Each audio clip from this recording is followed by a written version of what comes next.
Welcome to our science session. So children, in the last session we have discussed about the digestion in the human beings. So there I have explained you about the different digestive organs in the human body. So how about the digestion in the other animals? For example, the digestion in the grass eating animals. So can you quote some examples for the grass eating animals like cow, buffalo, deer, rabbit? So all these are the grass eating animals. So how digestion occurs in these grass eating animals? I hope children you have noticed some of the grass eating animals like cow and buffalo. They will be always go on chewing. So whenever they will sit, they will be always chewing the food. So why they will be chewing the food? Because whenever they take the grass, they will eat it very fast and that will be swallowed inside the stomach. So that swallowed food will not be digested. It will be in one part of the stomach called as rumen. Okay. So it will be present in one part of the stomach called as rumen. So these when they sit for some while, whatever the grass they have eaten that is present in the stomach, that will again enter into the mouth. So again they go on chew that, so that the small lump of food which is undigested, and again they go on chewing, so that we call it as a cud.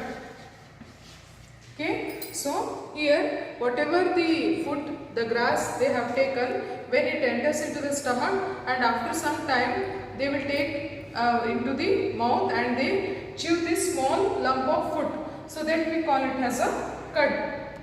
So these whatever the food that has been eaten by the cow and buffalo, that is a grass, so that is stored in one part of the stomach in between the esophagus and the small intestine.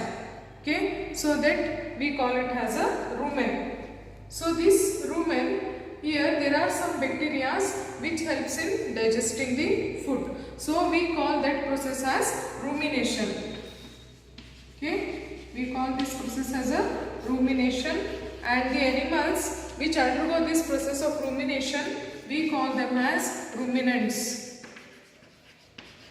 For example, cow, cattle, buffalo and deer, etc. So they are called as ruminants because they will store the food in one part of the stomach and after some time they chew it. So usually the grass, they eat the grass. So this grass consists of cellulose. Okay, the grass is made up of cellulose. It consists of a cellulose.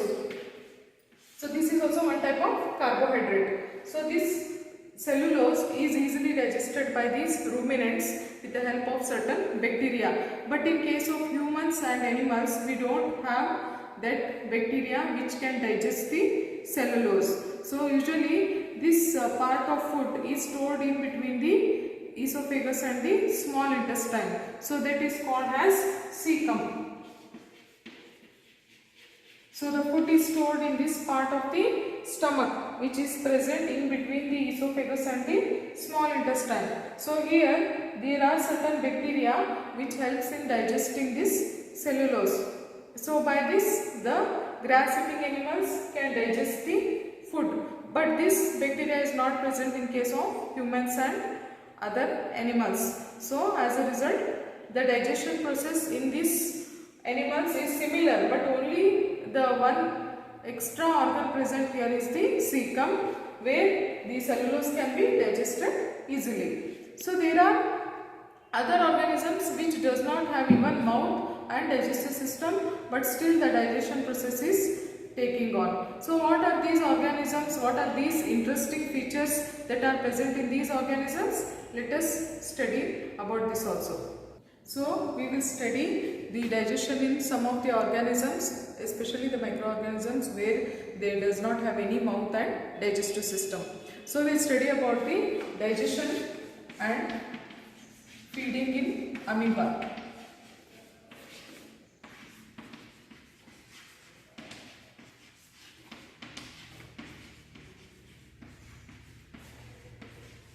So I hope children you have some knowledge about the amoeba. Amoeba is nothing but it is a single-celled organism which is usually found in the pond, and this amoeba consists of a cell membrane. Okay, so inside the cell membrane it is having a dense cytoplasm, and vacuoles are also present. So bubble like vacuoles are present in it, and its shape is not regular. Okay, it has irregular shape which changes along with its position, and usually these the shape they come outside like a finger like projection. So those we call it as a pseudopodia.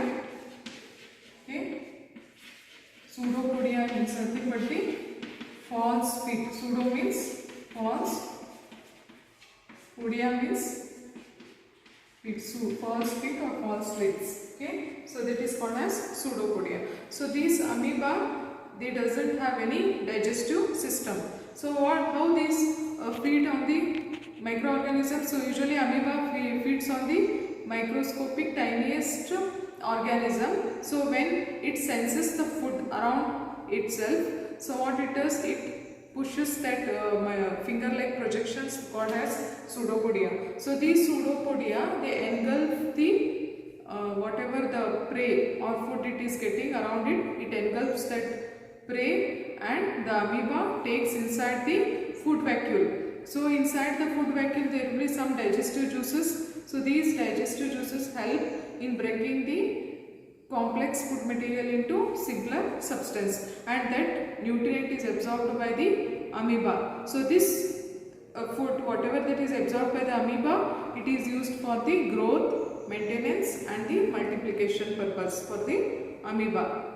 And the food which is not used, that is unused food or undigested food, it is expelled outside with the help of the vacuole. So like this digestion takes place in the amoeba. So the same process, whatever the digestion process, it is same for all the organisms, and the energy released during the digestion is also similar, but the type of system that is present inside the animals or organism, that is different. So we have studied the nutrition in different types of animals, including human beings, grass eating animals, and the organisms which even though not having the digestive system, they can digest the food. So all this we have covered in this chapter. So in this session we will finish in this chapter, nutrition in animals. So the next session we will start with the new chapter.